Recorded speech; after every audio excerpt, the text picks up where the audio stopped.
Assalamualaikum warahmatullahi wabarakatuh. Salam sejahtera untuk kita semua. Halo mahasiswa-mahasiswi Universitas Terbuka, khususnya mahasiswa-mahasiswi program studi D4 Kearsipan atau D4 Pengelolaan Arsip dan Rekaman Informasi Fakultas Hukum, Ilmu Sosial dan Ilmu Politik Universitas Terbuka. Bagaimana kabarnya hari ini? Saya harap semuanya dalam keadaan sehat ya teman-teman. Perkenalkan, saya Habibur Rahman, tutor teman-teman sekalian pada mata kuliah Arsip Kelautan dengan kode mata kuliah ASIP 4313. Hari ini kita akan belajar materi pertama dalam mata kuliah Arsip Kelautan, yakni pengetahuan kelautan dan potensi kemaritiman. Apa yang akan kita pelajari hari ini? Yang pertama, kita akan belajar mengenai pengetahuan batas-batas kelautan. Yang kedua adalah potensi kemaritiman. Dan yang ketiga, kita akan belajar tentang masalah laut, khususnya masalah yang terjadi di kelautan Indonesia. Nah, teman-teman sekalian, tahu tidak seberapa penting sih laut itu? Secara global, laut melingkupi 2/3 dari seluruh permukaan bumi dan menyediakan sekitar 97% dari keseluruhan ruang kehidupan di bumi. Maka tidak heran ya teman-teman mahasiswa, bahwa laut merupakan bagian yang sangat penting dalam menunjang kehidupan makhluk hidup, baik manusia ataupun flora dan fauna yang ada di laut dan di daratan. Meskipun peran laut bagi kesejahteraan dan keberlangsungan makhluk hidup sangat penting, namun pengetahuan kita, khususnya bangsa Indonesia, mengenai laut relatif masih sangat sederhana. Oleh karena itu, wajar apabila bangsa Indonesia masih belum optimal dalam memanfaatkan kekayaan lautnya. Nah, selanjutnya teman-teman, kita akan mengenal batas-batas yang ada di laut. Pada dasarnya, laut merupakan satu kesatuan dari permukaan, kolom air, sampai dasar laut.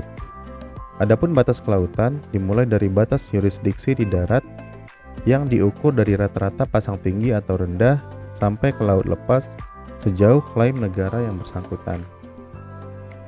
Nah teman-teman, untuk menentukan batas terluar dari zona eksklusif dan landasan kontinen, negara-negara yang memiliki garis pantai dapat memilih satu dari dua metode yang berbeda nih teman-teman. Yang pertama, metode 1, negara yang memiliki pantai dapat mengukur sejauh 200 mil laut ke arah laut lepas dimulai dari garis dasar atau garis pangkal. Garis dasar ini teman-teman ditentukan dengan menarik garis lurus yang menghubungkan titik-titik terluar dari pulau-pulau terluar di negara yang bersangkutan. Nah, cara kedua ialah dengan menggunakan batas maksimum dari wilayah kontinen. Teman-teman sekalian bisa melihat pada gambar di samping ini. Benua atau kontinental terbagi atas landas kontinen atau disebut juga dengan continental shelf. Kemudian, lereng benua atau continental slope dan pematang benua atau continental rise. Dengan adanya kedua metode tersebut, maka negara-negara dengan paparan benua kurang dari 200 mil laut tetap mempunyai kewenangan zona ekonomi eksklusif sampai 200 mil laut. Sedangkan negara-negara dengan paparan lebih dari 200 mil laut memiliki wewenang sampai batas terluar paparan benuanya atau lebih dari 200 mil laut. Nah teman-teman, walaupun demikian, terdapat pengecualian ya untuk negara-negara yang bertetangga dengan jarak kurang dari 400 mil laut atau memiliki landas kontinen yang berhubungan. Untuk kasus yang seperti ini, perbatasan wilayah ZEE merupakan garis meridian yang diukur dari garis dasar pantai negara-negara yang bertetangga tersebut. Untuk lebih jelasnya, teman-teman bisa melihat gambar tentang penjelasan batas wilayah laut. Nah, pada gambar ini dijelaskan tentang penjelasan batas wilayah laut yang ada di Indonesia. Nah, batas wilayah laut Indonesia ini sesuai dengan UNCLOS 1982 ya, teman-teman. Kemudian selanjutnya, kita akan mengenal daerah permukaan dan daerah dasar yang ada di laut. Pada dasarnya, perwilayahan laut dapat dibagi menjadi daerah permukaan atau disebut juga dengan pelagik dan daerah dasar atau diistilahkan dengan bentik. Pembagian wilayah pelagik dan bentik dapat teman-teman lihat pada gambar di samping ini. Secara horizontal, daerah pelagik dibedakan menjadi dua zona, yakni zona neritik, dan zona oseanik. Zona neritik mencakup massa air yang terletak di atas paparan benua, sedangkan zona oseanik mencakup seluruh perairan terbuka lainnya. Untuk lebih jelasnya, teman-teman bisa melihat gambar di samping ini. Selanjutnya, secara vertikal, daerah pelagik dapat dikelompokkan berdasarkan daya tembus sinar matahari ke dalam lapisan perairan laut, yakni terbagi ke dalam zona fotik dan zona afotik. Zona fotik merupakan wilayah perairan pelagik yang masih mendapatkan sinar matahari dengan batas wilayah bervariasi berdasarkan tingkat kejernihan air. Umumnya, batas bawah zona fotik mempunyai kedalaman antara 100 sampai 150 meter. Zona fotik ini kita sebut juga dengan zona epipelagik. Sedangkan zona afotik adalah daerah yang tidak dapat ditembus oleh sinar matahari atau selalu dalam keadaan gelap dengan posisi berada di bawah zona fotik. Secara vertikal, zona afotik dibedakan ke dalam 4 zona, yakni zona mesopelagik, latipelagik, abisopelagik, dan hadalpelagik. Supaya teman-teman sekalian bisa lebih paham mengenai lapisan laut dan hewan-hewan apa sih yang mendiami lapisan tersebut, silahkan cek video berikut. That's science-rific! Adventures with Peyton! Let's learn about the layers of the ocean. The ocean is very deep and is divided into layers: epipelagic, mesopelagic, bathypelagic, abyssopelagic, and hadopelagic. Let's take a closer look at my submarine. Let's start at the surface layer, the epipelagic zone. This surface is also called the sunlight zone. It is the zone with the most sunlight and the most marine life. There are sharks, whales, sea turtles that live in this layer. There's a lot of life here. Let's go deeper. We are now in the mesopelagic zone, also known as the twilight zone because sunlight is very dim here. Let's look at some of the animals that live in this zone.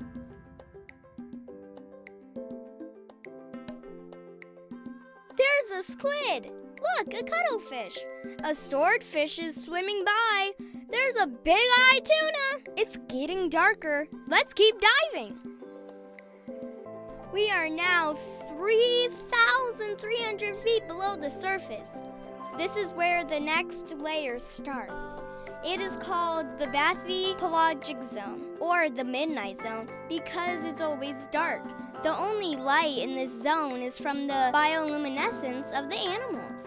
Look, a light. What is it? Ah, it's an anglerfish. It uses that light as a lure for its prey. Some other animals that can live in this zone are large whales, Dumbo octopuses, and vampire squids. Ooh, I don't see the bottom yet. Let's keep diving. Wow, we are at 13,000 feet from the surface. This is the start of the abyssopelagic zone. This is the bottom layer of the ocean. The water is near freezing and only a few animals live down here. Let's take a look. There's a sea pig. Over there is a sea spider. A deep water squid. Look over there.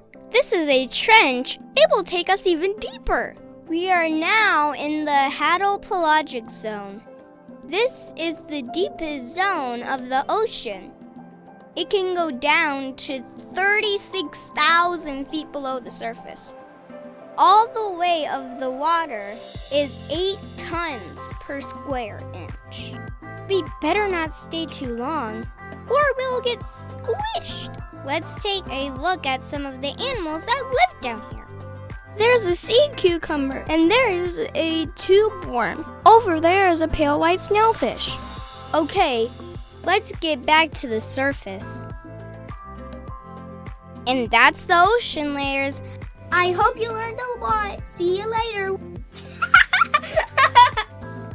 Bagaimana teman-teman? Semoga sudah paham ya tentang lapisan laut.